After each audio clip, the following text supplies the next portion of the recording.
C'est frais comme si ça s'est arrivé hier. Josée Bolduc est la tante d'Isabelle Bolduc, assassinée sauvagement à l'été 1996 après avoir été enlevée et agressée sexuellement par 3 hommes. Dès qu'on se replonge dans l'histoire, qu'on en reparle un peu, les événements reviennent comme un gros coup de vent, là, comme un tsunami. Manon Saint-Louis est passée près de subir le même sort qu'Isabelle, toujours à l'été 1996.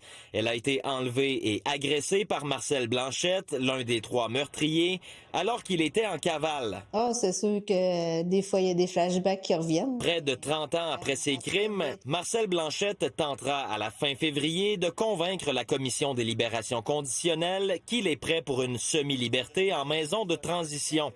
À défaut, il souhaiterait obtenir des permissions de sortie sans escorte. Cet homme-là est dangereux.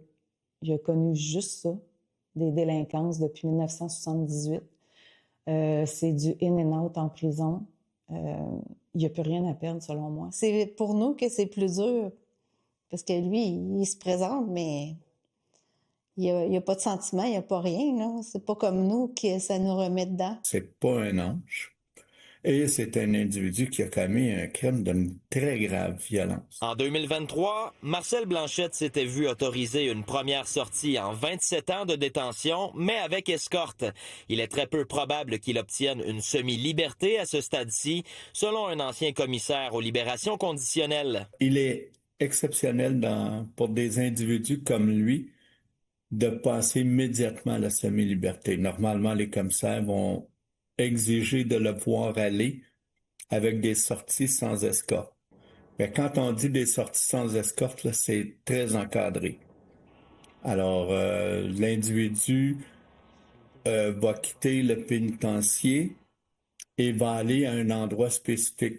Fréquemment, la première sortie sans escorte va aller se faire dans une maison de transition. L'audience de Marcel Blanchette est prévue le 24 février. En juin dernier, Jean-Paul Bainbridge, autre meurtrier d'Isabelle Bolduc, s'est vu refuser une demande de libération conditionnelle. Le 3e accusé, Guy Labonté, a passé 6 ans en prison pour séquestration à l'époque. Guillaume Cotenoir-Lacroix, TVA Nouvelles, Sherbrooke.